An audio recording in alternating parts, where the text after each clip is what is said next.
Le jeudi 8 décembre 2022, Cyril Hanouna recevait dans Touche pas à mon poste l'une des victimes présumées dans l'affaire Norman Tavo.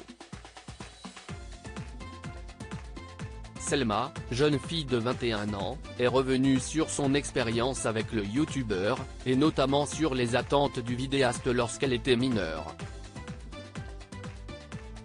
C'est une affaire qui secoue l'univers médiatique, et bien plus, depuis le début de semaine.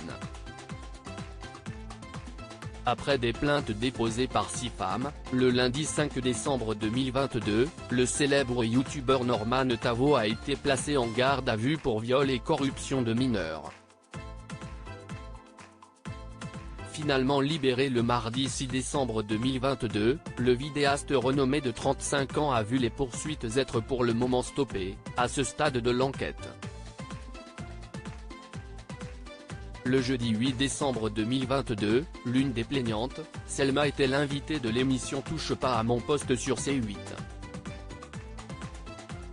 La jeune fille âgée de 21 ans, s'est exprimée longuement sur son expérience avec l'homme aux presque 12 millions d'abonnés sur YouTube.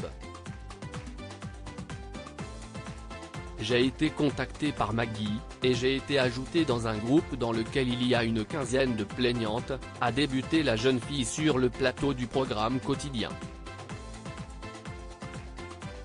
Je lui ai envoyé des photos topless car il m'envoyait des photos de lui et disait tu triches, moi je suis torse nu et pas toi. Avant de poursuivre sur son cas personnel, j'ai 21 ans et quand on a commencé à se parler j'en avais 15, au début on parle normalement et il me dit tu viens d'où? Je lui dis que je viens de La Réunion, et il me demande de lui montrer comment c'est. Je lui envoie une photo de loin de moi quand je faisais une randonnée avec mes parents, et sa réponse a été 95% de paysage, 5% de toi, tu peux mieux faire, explique-t-elle. Puis de pointer du doigt sa façon de faire, récurrente, il a utilisé le même mode opératoire pour tout le monde. Il savait que j'étais mineure et ça se voyait que j'étais petite, rajoute la jeune fille. Courageuse, celle qui était fan absolue de l'univers de Norman Tavo ajoute, à l'époque, je faisais beaucoup de photos en maillot de bain et j'en postais certaines sur Facebook. Il me disait de lui en faire des plus privées pour lui. J'ai dû lui envoyer une dizaine de photos, je lui ai envoyé des photos topless car il m'envoyait des photos de lui et disait tu triches, moi je suis torse nu et pas toi.